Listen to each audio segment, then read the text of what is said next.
E aí galera, tamo aí pra mais um vídeo, review mais que especial essa semana. Eu já peço desculpas de imediato pelo tamanho que vai ser esse vídeo, porque eu já sei que vai ser enorme. O roteiro tá aqui, ó.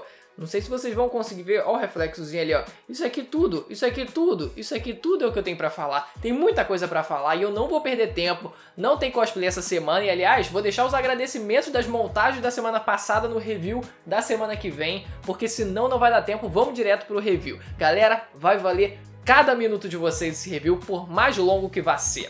Vamos começar falando, gente, do comecinho. Do comecinho, o capítulo começa com Marineford. A gente vê, e eu vou ter que começar falando logo do que foi basicamente o dia de malhar o Judas, porque as pessoas não respeitam mais o almirantado. Apareceu o Akainu lá, já estão chamando o Akainu de arregão, já estão chamando o Fujitora de fraco, e é o dia de malhar o Judas, porque, meu irmão, que me encheram o saco, as pessoas não respeitam o almirantado, as pessoas olham para o almirante e falam...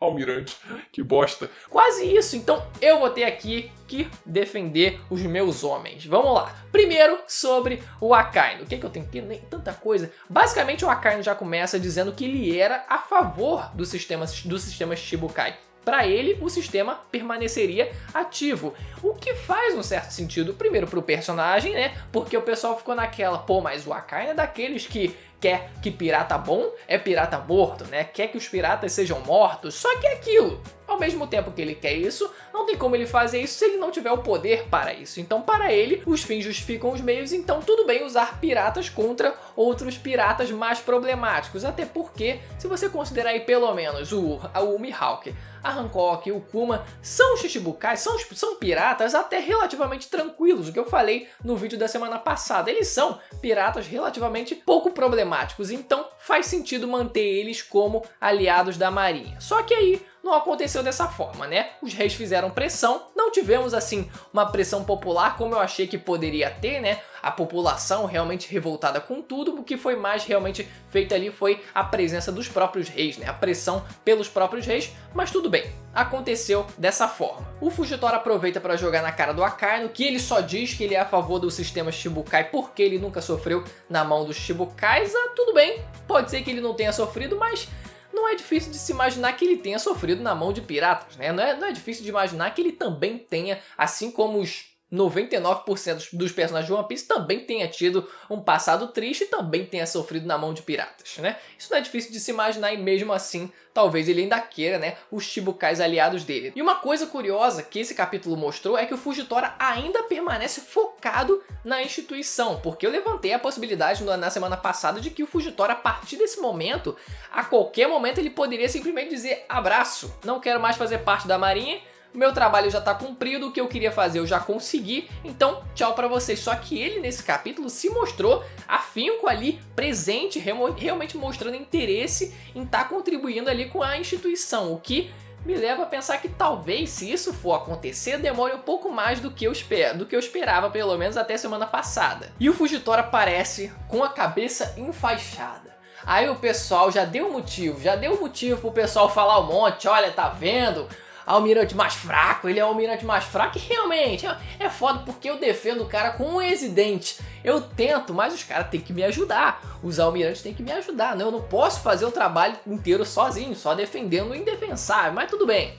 Dá pra passar meio que um pano ali. Primeiro, já vou ilustrar aqui como eu imagino que a luta entre ele e o Sabo principalmente tenha acontecido. Vou ilustrar aqui pra vocês. Tava lá Fujitora e Sabo na trocação singela de espada com cano. Infelizmente o Fujitora se distraiu com outro comandante do exército revolucionário e o Sabo foi lá e deu uma tacada, um cano na cabeça do Fujitora e por isso ele tá com a cabeça enfaixada. Eu acredito que tenha sido isso que aconteceu. Ou, melhor ainda, talvez o Fujitora tenha atacado o Sabo no espaço. E daí a notícia de que o Sabo, meu Deus, o que aconteceu com o Sabo? Sabo foi tacado no espaço. Isso é uma piada que já vem há muito tempo, de que qualquer personagem que não voe no mundo de One Piece, o Fujitora ele poderia simplesmente tacar ou no fundo do mar, caso seja o usuário de Akuma no Mi, ou simplesmente taque no espaço, afinal o cara não voa, vai ficar morto lá no espaço sem oxigênio. Talvez ele possa fazer isso mesmo, talvez talvez ele possa, ou talvez não, né? Vamos ver aí se o Oda ele vai explorar isso. Mas no caso do Sabo, é só piada mesmo, porque o Sabo ele poderia burlar essa força gravitacional, como ele fez em Dressrosa, transformando-se em fogo. E assim ele não sofreria a pressão da gravidade, como a gente viu na luta entre os dois. E a gente vê o Fujitora num navio da marinha, e o que eu fiquei interessado é saber pra onde ele tá indo exatamente, porque caso ele esteja indo atrás de algum dos Shichibukais, o que é uma possibilidade, e a outra possibilidade seria ele estar envolvido com o caso de Alabasta. Afinal, né, foi dito que a marinha está se empenhando em tentar resolver esse caso, então talvez o Fujitora diretamente esteja envolvido, ou talvez ele esteja atrás de alguns Shichibukai. E o que eu acharia bacana, o que infelizmente não tem como acontecer, né, não é o caso, mas eu acharia muito legal se o Fujitora ele fosse encarregado de ir atrás da própria Hancock. Faria algum sentido, afinal ele é cego, é uma piada, mas é de fato uma verdade, afinal ele é cego, então ele não se sentiria atraído pela Hancock, então já teria ali uma vantagem pelo menos inicial para ele de não sofrer com a técnica de petrificação à distância que ela consegue usar. Claro que o contato direto ela consegue transformar em pedra qualquer coisa que ela quisesse, mas já seria uma pequena vantagem inicial, né? E agora o Akainu ele decide não ir para Wano, aí o pessoal já...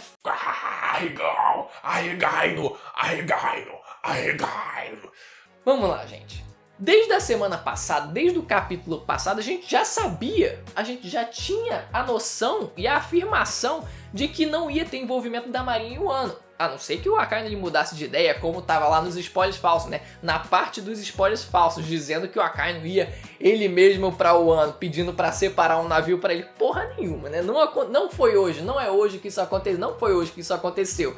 Mas o que o Kobe tinha falado semana passada, no capítulo anterior, é basicamente o que foi ressaltado de novo pelo próprio Akainu nesse capítulo. Foi dito pelo Kobe que a marinha não tinha forças nesse momento, né, pra conseguir lidar com a situação de Wano, né? Não tinha gente, não tinha navio, não tinha basicamente recursos humanos suficientes para conseguir lidar com o Wano agora. Eles estavam focados nos Shichibukais. Então, basicamente, foi isso que foi reforçado nesse capítulo. O que dá para ser zoado é o que tinha sido falado antes, quando Kizaru se propôs aí para o Wano, né? Quando não estava tendo essa movimentação em direção ao Shichibukai. Então, dá para zoar aí pelo primeiro capítulo, pelo menos. Então, tudo bem, podem zoar. Mas eu digo para vocês, essa é a hora dos meninos brincarem. Essa é a hora da criançada brincar. A vez dos adultos, a vez dos homens de verdade, tá mais pro final. Vai ficar mais pro final. Então aguardem. O Akainu é um homem de verdade. Ele tá guardado pro final. E agora a gente chega finalmente na parte dos Rocks. Vamos aqui do começo, gente. Como esse grupo se formou, e eu gostei bastante como a explicação foi dada para a formação desse grupo, que não foi aleatória. Não foi simplesmente do nada, coincidentemente, tinha um grupo de gente muito poderosa, todos eles eram muito poderosos. Olha só, todos os figurões principais, eles faziam parte, coincidentemente, do mesmo grupo. Nada disso. Teve um contexto que eu acho que vai ser ainda mais explicado mais pra frente, mas vamos lá. Porque esse grupo Rocks se formou a partir da ilha pirata Hachinosu, que atualmente é uma ilha governada pelo Barba Negra, né? Serve de base para o Barba Negra e foi a ilha onde se deu origem ao Dave Back Fight. Então podia ser o caso em que o Dave Back Fight acontecesse naquela ilha e, no caso, a participação, né, sendo uma atração, a ilha juntamente com o evento do Dave Back Fight servindo como atrativo para os piratas, talvez eles tenham se conhecido naquela ilha e tenham decidido constituir aquele bando a partir daquela ilha, né, a partir daquele evento onde eles se conheceram. Eu acho que faz sentido e eu acho que vai ser mais aprofundado mais pra frente no mangá. A gente vê a silhueta do bando dos Rocks e eu queria começar falando sobre isso, já tô falando, né, um monte de coisa, mas eu queria começar falando sobre isso, né, analisando um pouco da aparência desses personagens, um por um. Primeiro que a gente tem é o Barba Branca, possivelmente com sua Naginata já naquela época. E o Barba Branca não era qualquer um naquela época, ele já tinha o bigodão dele, já tinha a banana na boca, já tinha capa naquela época, já tinha o cabelão, já tinha quase que a aparência de capitão e ele tinha 36 anos. Lembrando que 2 anos depois ele atingiu o seu auge. Isso é muito importante porque a gente vai falar daqui a pouco. Prestem atenção. E outra personagem também, a Big Mom. A única coisa que eu quero falar sobre ela é que o corpo dela tá muito zoado, tá muito quadrado, tá uma coisa muito estranha, o peito exagerado e aqui embaixo muito fino, tá uma coisa bizarra. E a gente sabe que a Big Mom naquela época era linda. Era linda pelo que o Oda desenhou em SBS. Então por que, Oda? Por que dar um corpo tão quadrado, tão desestruturado como essa silhueta? Pelo amor de Deus, tá que nem a Catarina Devon, infelizmente. Outro personagem, o Kaido, gente. O Kaido, ele tá aparentemente com um tamanho normal. Tudo bem que os personagens ali, né, já tem uma altura acima da média, mas pra média dos personagens que estavam ali, ele parecia ter o tamanho normal, muito diferente do que a gente vê hoje em dia. Então, pelos materiais oficiais que a gente conhece, que a gente tem até então, dizendo que o Kaido ele sofreu experimentos do governo, por parte do governo, então pode ser que isso tenha sido, obviamente, antes desses experimentos antes dele ter ficado gigante de verdade. E outra coisa é que ele estava com uma clava muito menor do que a gente viu hoje em dia. Então pode ser o caso, como eu lanço sempre a ideia aqui da possibilidade do Kaido ele ter uma clava de Kairosei, que isso ter justificado a porrada no Luffy ter dado um hit kill nele, basicamente, né?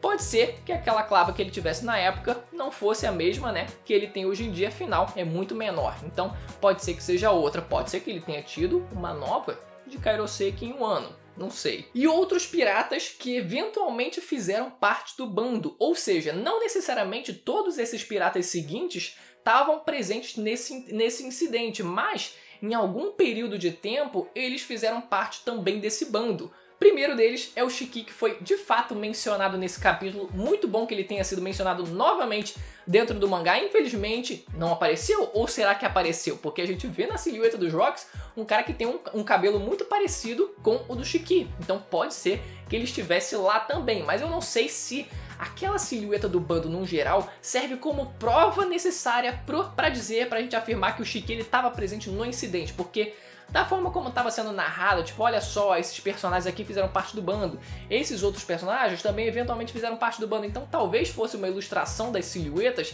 simplesmente para ilustrar pra gente, olha só, todos esses personagens aqui, uma hora ou outra, fizeram parte do bando, então não necessariamente o Shiki ele estivesse lá no incidente fazendo parte da batalha também, né? Podia ser que ele fizesse parte do bando antes daquele momento. Outros personagens também, o Capitão John, cara, grande Capitão John, que é justamente o cara que o Bug ele tá correndo atrás do tesouro desde sempre, cara, desde o começo o cara menciona, o Bug menciona esse Capitão John e agora a gente finalmente tem um pequeno aprofundamento do personagem, mas ainda falta muito, eu quero saber o que diabos é esse personagem, quem é esse personagem, né? E outro personagem também, o Machado Prateado, que o pessoal ficou zoando que era o Morgan, e aí o pessoal ficou zoando mais ainda, né, pelo fato do Morgan ele ter dado uma rasgada no peito do Garp, dizendo na verdade que o Morgan ele seria parte do bando dos Rocks na época, que não faz o menor sentido, claro, né, só piada, mas que ele fizesse parte do bando dos Rocks na época e, claro, ele sendo derrotado estaria buscando vingança e por isso ele deu o golpe no Garp, porque ele estava buscando vingança pelo bando dele. Enfim, viagem. E outro que eu não sei se a gente vai ter um aprofundamento mais pra frente, mas que foi mencionado mesmo assim, que é o Ochoko. Esse a gente não sabe de fato quem é inspirado em algum cara chinês da vida real, é algum lorde, algum cara importante da vida real e da China. Então não sei, esse cara que a gente menos tem informação. A gente fica sabendo o nome completo do Rocks, que é Rocks de Shebeck. Gente do céu, vamos lá. Primeiro, ele é um D de fato, isso aí já coloca ele lá em cima, né? Um dos caras mais importantes, novamente. Mas o pessoal ficou zoando durante essa semana, né? A piada da semana foi que talvez ele fosse pai do Rockstar. Porque o Rockstar é, de fato, do bando do Shanks e o cara é basicamente um Zé Ninguém. Ou pelo menos era um Zé Ninguém até 2 anos atrás. Então ele ficava, mano, como é que você nunca ouviu falar de mim, não? Então seria muito irônico se ele falasse do meu pai. Você já ouviu falar? E o pai dele fosse o Rocks de Shebeck. Então, assim, tá. Mas eu não acho que isso vai ser verdade, porque o Rocks de Shebeck provavelmente tem alguma relação com o Barba Negra. E eu falei isso no vídeo dos spoilers. Eu falei, mano, já tô lançando aqui. Esse cara é pai do Barba Negra. Eu falei, vai que tá certo. Só que nesse capítulo a gente descobre que Shebeck, além de ser o nome do personagem, né, do Rocks, a gente sabe também, a gente já sabia antes que era o nome do navio do Barba Negra. O nome do navio do Barba Negra é Sabre de Shebeck. E aí, o Barba Negra ele simplesmente se inspirou no Rocks, nessa lenda que foi esse personagem, ele ouviu falar desse personagem, quer fazer igual, que é muito importante porque a gente vai falar mais pra frente desse personagem, ou existe uma relação sanguínea direta, o que isso daria uma importância muito maior pro personagem, o que eu falei no vídeo de spoilers. Se o Oda ele tá hypando tanto esse personagem como alguém historicamente importante, sendo um D, etc., pode ser pode ser o caso de ter alguma relação direta com Barba Negra. Vamos seguir adiante aqui.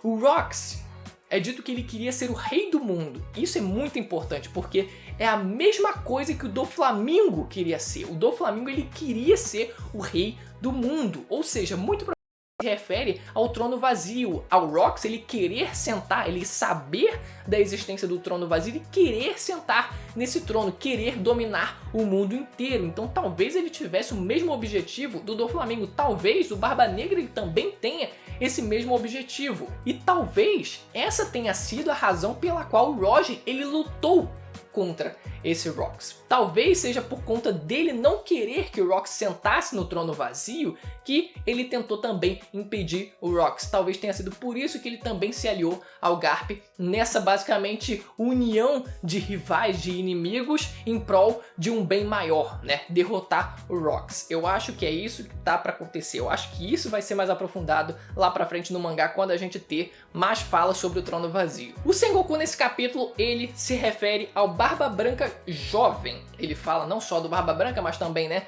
da própria Big Mom, do Kaido, todos eles ainda jovem, na juventude. Isso é muito importante porque o Kizaru, ele também fala, quando ele está citando o Evil, e quando ele compara o Evil com a força do Barba Branca jovem, muita gente usava isso como argumento dizendo que na verdade não era o Barba Branca no auge.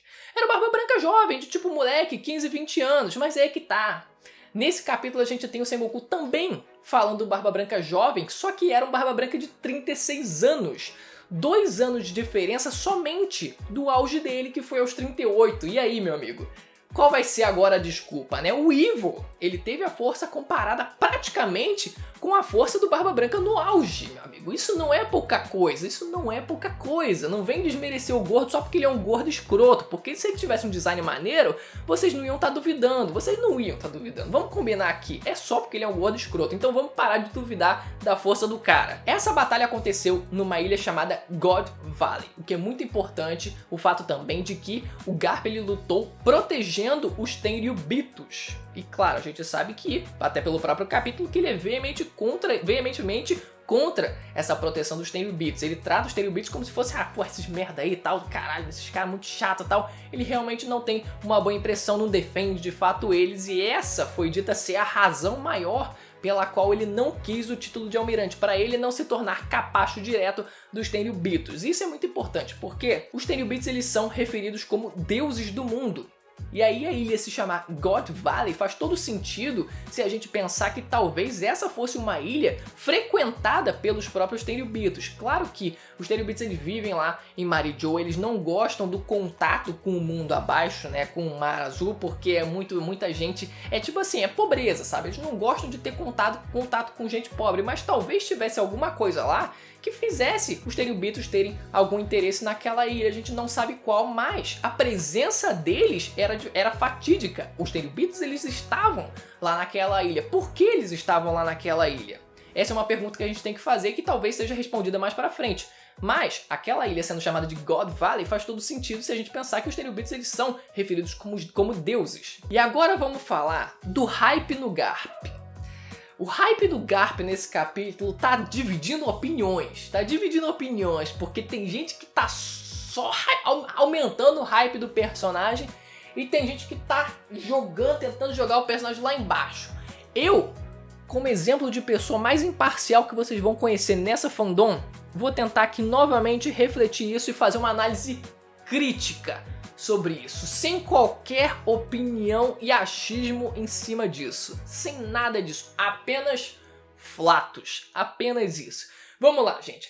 Tem duas coisas aqui. Primeiro, de fato, tem coisa que aumenta o hype do Garp nesse capítulo, mas também tem algumas coisas que diminuem o hype do Garp nesse capítulo. A gente tem que ser justo. A primeira coisa, obviamente, é que a confirmação da presença não só do Rox, mas também do Kaido, da Big Mom e do Barba Branca nesse bando faz de fato o hype dele crescer, porque ele também estava enfrentando, ou possivelmente também estava enfrentando também esses caras. Só que ao mesmo tempo que a gente tem essa confirmação, a gente tem em contrapartida a confirmação de que o Garp ele precisou se aliar ao Roger, outro cara extremamente poderoso, para conseguir derrotar esse bando. Então não foi só um mérito do próprio Garp. E essa foi a parte nunca relatada antes na história da Marinha. Claro que, como o próprio Sengoku falou, é uma história que marinheiros veteranos tinham até vários marinheiros randoms atrás do Garp quando ele tava lá com a mão pra cima, né? Quando ele tava lá comemorando a vitória dele, tinha uma porrada de marinheiros ali, então obviamente eles sabiam da verdade, sabiam de fato o que tinha acontecido do Garp ele se aliar com o Roger, mas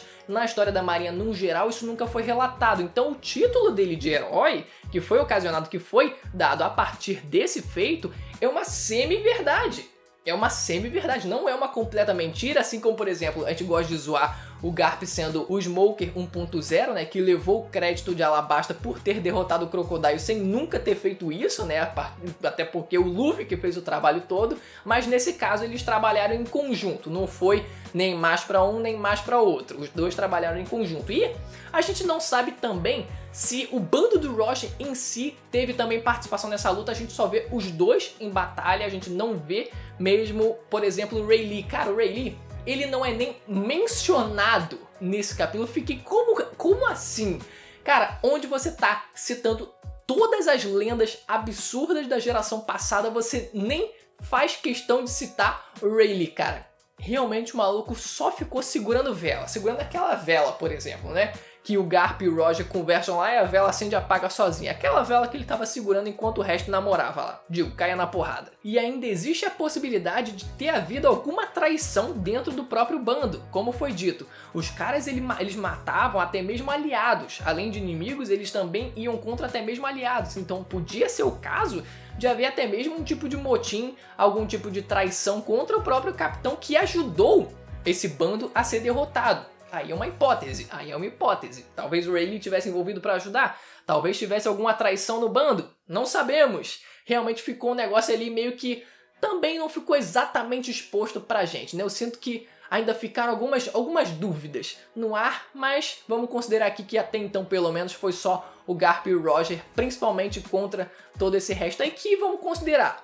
Os principais ali eram mesmo o Rox e o Barba Branca. O Barba Branca estava muito próximo do auge, o Rox a gente sabe que era um monstro, ok, tudo bem, mas o Kaido era simplesmente um aprendiz, então a presença dele provavelmente não devia contar muito. E a Big Mom, a gente sabe que foi dito que além do Kaido, também evoluiu muito, né? O nível deles dois evoluiu muito depois daquele incidente, né? O nível subiu muito, então a Big Mom também não estava no seu auge, então talvez não fosse uma ajuda lá tão grande assim, apesar do talento natural dela de já derrotar o gigante velhote lá desde criancinha. E no capítulo onde os Rocks eles são mencionados pela primeira vez, tem uma fala interessante do Garp, onde ele fala que se os Rocks eles voltarem, os eventos darão de superar suas imaginações.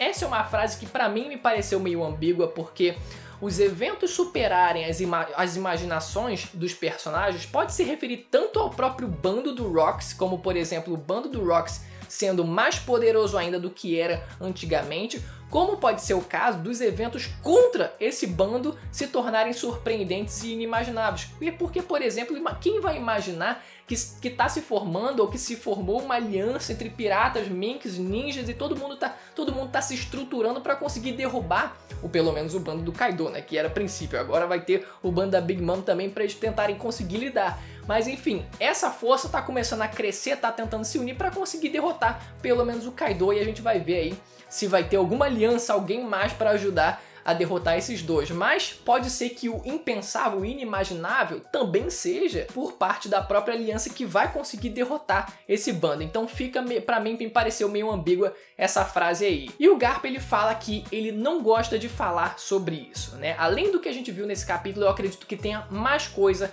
em volta disso. Eu acredito veementemente que isso tem alguma coisa a ver com o filho dele, a relação com o próprio Dragon, porque a gente tem a forma passiva com que o Garp ele lida com os Tenryubitos, que é simplesmente assim, olha só, eles são os merdas, mas eu também não vou fazer nada contra eles, né? Tá lá, né? Os caras estão lá, são chatos pra caramba, mas eu também não vou querer trabalhar pra eles, por isso eu não vou virar almirante. Mas é muito diferente da forma ativa com que o Dragon ele se posiciona, ele tá indo diretamente contra esse sistema. Então eu acredito veementemente que o Dragon, o motivo pelo qual o Dragon ele tenha saído de casa tenha sido por essa divergência, por ele não aceitar o fato do até o próprio pai dele tratar isso de forma tão passiva e não fazer nada pra mudar esse sistema. Então, eu acredito que o Garp ele não queira falar sobre isso, porque isso traz mais lembranças da relação com o filho dele. Imagina só, parando para pensar aqui, que ao mesmo tempo que esse feito do Garp é o maior motivo de orgulho para toda a instituição, é o maior motivo de inspiração para todos os marinheiros que assistiram e que não assistiram, mas que vieram depois daquele acontecimento, o motivo dele ser chamado de herói, o motivo de maior orgulho que ele tem por parte dos seguidores, dos subalternos, é também o motivo de maior vergonha que o filho dele sente por ele na prática estar defendendo um sistema escravagista. E isso o Dragon provavelmente não conseguiu esquecer, não conseguiu relevar. E eu acredito que seja por isso que o Garp ele não gosta de falar sobre isso. E um detalhe muito importante dessa luta é que o Garp ele não está usando sua capa de marinheiro. Isso é muito importante porque a capa de marinheiro ela representa a justiça, tanto que carrega a palavra justiça atrás dela. E a gente sabe que os marinheiros eles não podem deixar a justiça cair. E essa capa ela representa a justiça. Enquanto a justiça de um marinheiro não cai, a capa nunca irá cair. Assim como o próprio Oda explicou isso em SBS. E a gente viu a capa do Garp cair nesse capítulo, né? A gente não vê a capa do Garp. Por quê?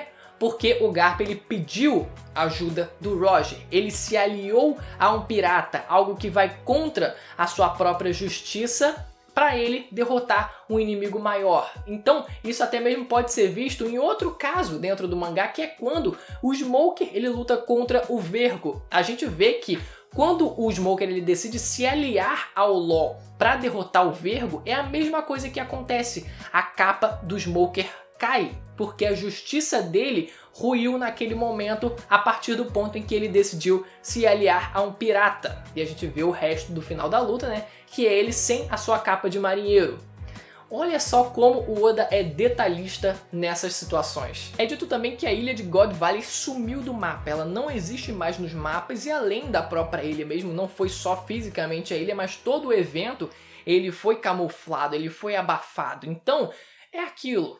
O cara querendo ser o rei do mundo, podia ser que desse ideia para outros personagens. O próprio Barba Negra, quem sabe, né? Ele aparentemente não quer fazer a mesma coisa. O Doflamingo também não queria fazer a mesma coisa. Então, isso poderia influenciar outras pessoas a querer fazer a mesma coisa. A buscar, querer sentar no trono vazio. Descobrir que esse trono existe e querer buscar sentar naquele trono vazio. Querer o Tesouro Nacional e ir, obviamente, contra o governo no meio disso. Então, é muito ruim isso acontecer. É melhor esconder todo esse acontecimento e acredito que tenha sido por isso que a própria ilha fisicamente tenha sido destruída também. É dito também que o Shebeck ele foi o primeiro e provavelmente o maior inimigo do Roger pelo Sengoku. E aí a gente tem que tomar muito cuidado, tem que ver uma tradução mais oficial, esperar sair a versão aí de domingo da Manga Plus, da Shueisha, né? Que é uma tradução já oficial do inglês, então a gente já pode ter uma noção melhor dessa fala, porque se ele diz provavelmente o maior inimigo do Roger, coloca aí um senso de dúvida, então a gente não tem como cravar nada. Mas se ele disse, o Sengoku disse que aquele de fato foi o maior inimigo do Roger, o Rox ele se torna objetivamente o personagem mais poderoso de One Piece. Simplesmente assim, porque foi dito que o Barba Branca ele lutava de igual para igual com o Roger. Mas se o Rox ele foi o inimigo mais poderoso que o Roger já enfrentou, isso faz com que o Barba Branca ele não seja o oponente mais poderoso. Isso coloca o Barba Branca, mesmo no auge, abaixo desse Rox. Aí a gente vamos esperar para ver uma tradução melhorada para a gente cravar alguma coisa. E o Sengoku também diz que a aliança entre o Kaido e a Big Mom pode formar o pior bando de todos. O que é aquilo? O pior bando de todos se refere mais uma vez ao maior inimigo que o bando já enfrentou. Isso mais uma vez sendo refletido aqui nessa fala do Sengoku como o maior inimigo que o bando já enfrentou. Óbvio, no começo, quando essa informação foi dada desse tal maior inimigo, eu achei que fosse Ime. Eu achei que fosse Ime de fato porque tinha total impressão de que era ele ou ela. Mas agora, vamos considerar de fato que não tem mais pra onde fugir. É de fato os Piratas Rocks que o Oda estava se referindo naquela entrevista não, naquela revelação da Jump Fest naquele ano, que eu nem sei se era 2017, acho que era 2017. E finalmente as recompensas, gente. Vamos falar aqui das recompensas, as recompensas de todos os imperadores, e além dos imperadores, o próprio Barba Branca e também o Roger também tiveram suas recompensas reveladas. E a pergunta que até nem foi tão levantada assim, mas eu vi uma pessoa, pelo menos, né, o que já dá pra levantar a pauta aqui, que é questionando se não seria cedo demais pra revelar essas recompensas, e eu veementemente acredito que não, porque a gente já tem revelações de recompensas de comandantes de imperadores. E o Luffy ele já tem uma recompensa pareada com os comandantes de imperadores. Então faz todo sentido o próximo patamar de recompensas ser dos próprios imperadores. Então não tinha muito mais para onde fugir. Então qual vai ser o próximo patamar agora que o Luffy ele já tá basicamente já passou das recompensas dos imperadores? Os próprios imperadores. Então a gente precisa saber agora qual o patamar que o Luffy ele precisa atingir. Então pra mim faz todo sentido ser revelado agora. E uma coisa curiosa, isso vocês com certeza não viram em nenhum outro lugar, porque só o meu brother Raoni Silva que sabe disso. Ele passou aqui pro canal, que é o seguinte: as recompensas dos imperadores e do Barba Branca e também do Roger são, além de baseadas nos dados dos personagens, enfim, os feitos, nível de perigo, etc, poder, tudo mais, também são baseadas nos próprios nomes deles. Os 2 primeiros números de cada recompensa são baseados nas forças dos personagens, mas o resto, esses quebrados, os números quebrados, que a gente fica, pô, pra que colocar esses números tão quebrados? São com um propósito, são na verdade diretamente relacionados aos nomes dos personagens. E vamos aqui ver um por um para vocês acompanharem aqui comigo, que faz todo sentido. Barba Negra, que a gente já sabia qual era o valor, né? 2.247.600.000 de berries. Depois o Shanks, logo em seguida, com 4.048.900.000 berries. Absurdo, nossa, subiu muito aí em comparação ao Barba Negra. Terceiro, Big Mom com 4.388.000.000, e aí fecha aí. Logo acima, Kaido, 4.611.100.000 berries. E mais ainda acima disso, Barba Branca, 5.046.000.000. Nossa senhora, 5 bilhões, ai meu Deus do céu. E a maior de todas até então, a do próprio Roger, 5.564.800.000. Como vocês puderam ver, cada nome que apareceu aqui, cada sílabazinha do nome dá para ser refletida nos números quebrados dessas recompensas. É genial do Oda. E outra coisa também, outro detalhe é que a própria recompensa do Roger, os 3 primeiros números, o 556, ele é o próprio número do Luffy. Quando ele se inscreveu no Coliseu Corrida, ele estava com o número estampado nas costas dele. Era aquele mesmo número. E além dos próprios números das recompensas, a gente tem também um pouco da descrição de cada um desses imperadores. E basicamente o Barba Negra, a Big Mom e o Kaido, eles tiveram suas descrições mais focadas neles próprios, né? Dito que o Kaido ele também tem subordinados poderosos, etc, mas as descrições são mais focadas neles próprios, diferente do Shanks, que teve sua descrição mais destinada ao próprio bando do que a ele próprio. E aí o pessoal já ficou maluco. Meu irmão, porque o que foi falado, ai meu Deus do céu, já ficaram hypando um monte. Tinham que hypar o bando, não o personagem, né? Não o Shanks. Mas beleza, é dito que, gente, o bando do Shanks tem uma média alta de recompensas e o melhor balanceamento. Isso é muito importante. Vamos admitir aqui. Tudo bem, vamos admitir aqui. Só não sei se eles consideraram a recompensa do Rockstar. O grandioso Rockstar com 94 milhões. Claro, eu tô zoando, né? O personagem provavelmente aumentou de recompensa nesses 2 anos, né? Vamos acreditar que sim. Mas mesmo assim, se os personagens, por exemplo, tiverem uma média de recompensa ali de 700, 800 milhões, já coloca eles acima pelo menos do bando da Big Mom, porque o bando da Big Mom, por exemplo, que tinha o Daifuku e o Oven, cada um com 300 milhões, dá uma brochada. A média meio que cai lá pra baixo, né? Mesmo que você tenha o Katakuri, por exemplo, enfim, alguns comandantes de imperadores com recompensa mais lá em cima, no geral, acabava que ficava muito desnivelado. Então, os personagens do bando do Shanks, realmente, tudo bem, os caras vão lá ter uma média de recompensas, o que possivelmente pode refletir também no nível de força dos personagens, mas vamos esperar para ver se isso vai se confirmar na prática. E também é dito que o Shanks ele se tornou imperador há 6 anos. Há 6 anos, contradizendo as informações oficiais que a gente já tinha anteriormente. No último Databook, o Vivricard é dito que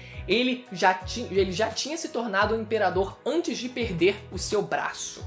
E na novel do Ace, o que eu acredito que seja de onde o Vivricard puxou essa informação, na novel do Ace também é falado que o Shanks ele já era um imperador antes de perder o braço. Então essa informação novamente é mudada pra gente, pelo menos agora de fato no mangá, que ele não era imperador ainda na época em que ele perdeu o braço, o que me leva àquela ideia de sempre, hein? Olha só, será que ele depois de perder o braço não decidiu, ó, comer uma maçãzinha não pra ganhar um poder extra e afinal, né, perdeu o braço de duelo. Precisaria ter um upgrade bom ao longo desses últimos 12 anos que ele perdeu o braço, né, não? É aquilo, meu amigo, é aquilo. Eu fiz vídeo sobre isso, vou estar deixando no final desse vídeo aqui, quem não viu, porque é um vídeo que vale muito a pena ver. Eu acho que ele comeu uma fruta aí. E no final do capítulo, a gente tem a conversa do Akainu com o Sengoku. E é dito algumas coisas muito importantes. Algumas coisas muito legais. Primeiro que o Oden, ele era um comandante do Barba Branca. Quem sabe o comandante da 2ª divisão. Que, mesmo que ele tenha preenchido esse cargo, o cargo ele teria ficado, pelo que falaram ali, agora eu não conferi agora exatamente o intervalo de tempo. Ele ficaria 16 anos vago. Ficaria um tempo desgraçado vago, eu não lembro agora quantos anos ficaria vago, mas ainda assim poderia ser o caso. Poderia ser o caso dele ter ocupado o cargo de 2º comandante de divisão do Barba Branca, o que me leva a outra questão também. O Kaido foi ferido por um comandante de Yonkou. Um Hellish comandante de Yonkou, claro. É piada porque, né, ele pode muito bem ter aumentado de nível nos anos seguintes. E o Sengoku tentando abrir um pouco os olhos do Akainu, dizendo que piratas eles também têm relações humanas, eles não agem irracionalmente, eles seguem uma linha de raciocínio, eles também são seres humanos. Então, só faltou o Akainu falar, como assim? Tá dizendo que pirata é ser humano? Tu tá defendendo pirata? Teu defensor de bandido do caralho, o que tá falando aí? Tá dizendo que pirata é gente? Só faltou a Akainu mandar essa, eu não sei como é que ele não mandou, mas de fato ele tá certo, os piratas eles também são seres humanos, eles não são loucos, eles não são, cara, irracionais, eles também têm sentimentos, eles também seguem alguma coisa, eles também seguem essa coisa de causa e consequência. E ele questiona essa possível coincidência de todos esses figurões estarem relacionados ao Wano, e aí nesse caso não sei se o Sengoku ele tá querendo mais puxar por um lado de predestinação, que existe em One Piece, infelizmente, mas eu não gostaria que fosse suportado nisso a ideia, porque se ficaria muito básico, ficaria tipo, olha só, é o destino quis assim, ficaria tipo, porque Deus quis. É uma desculpa muito fácil, então, pra mim, se tiver uma explicação mesmo, eu espero que seja algo um pouco mais bem planejado talvez, né? Talvez o Oden já estivesse pensando em algo que pudesse acontecer no futuro, enfim, alguma coisa partindo do personagem. Vamos esperar pra ver. E esse foi o capítulo, gente. Agora tem 46 minutos aqui de gravação. Espero que vocês tenham acompanhado esse review até o final. Deixa o like se você gostou do vídeo, se inscreva no canal e ativa a porra do sininho. Tá um calor, filha da puta, aqui que eu não aguento mais falar. E agora ainda vou ter que editar, beleza? Não se esqueça novamente de se inscrever no canal. Vou ficando por aqui, até a próxima. Tchau!